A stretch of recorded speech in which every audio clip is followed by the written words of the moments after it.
important for a wine person, a person who's really into the wines, to form some interesting habits that might enhance their wine experience. Anyone can drink wine. You just raise the glass and down it goes. But to enjoy the wines, to really get into the beauty of the wines, and to savor the wines, you need to know a few things. So we're going to talk first about color. In the next edition, we're going to talk about swirling, the next one about smelling, and the last, and the most beautiful, the taste of the wine. But first about color.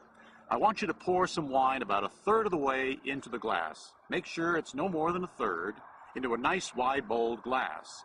Take a look at the color. It needs to be a very pure color, no sediment. Look again and you'll find a deep, lovely, beautiful red in the Cabernets. In the Pinot Noirs, they're a little bit lighter, but the thing is they need to be pure. So take a look at it, tilt it at a 45-degree angle, and make certain that it is pure wine. That's the most important thing, and the very first thing you'll want to find out about wine drinking. In my next segment, I'll talk about wine swirling, why we do that. It's really not a nervous habit. It has a very important function. Now, the swirl really sets up the smell. When you swirl, you're aerating the wine. So let's do that right now. This is the technique of swirling.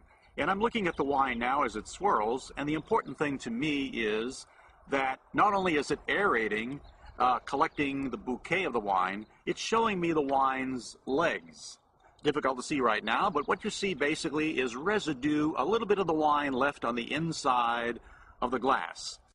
If it's a good, solid pair of legs, you're going to know that the alcohol content is considerable, and the wine is a good, solid, heavy-bodied wine, which most people enjoy.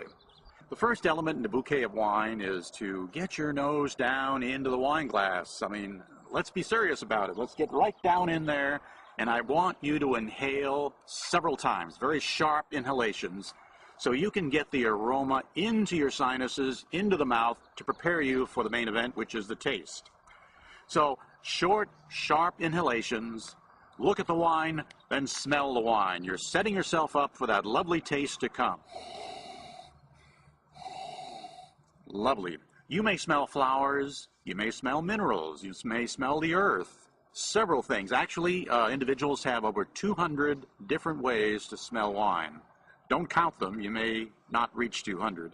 You may just smell wine, and that's good too. We've been talking about the color, the swirl, the smell, and now we're going to do the best, and that's the tasting.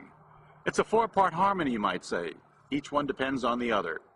So when you're tasting of wine, I want you to taste the wine. Underline that. Not swallow, but taste the wine, which means you put a small amount of wine in your mouth and let it sit there for seconds.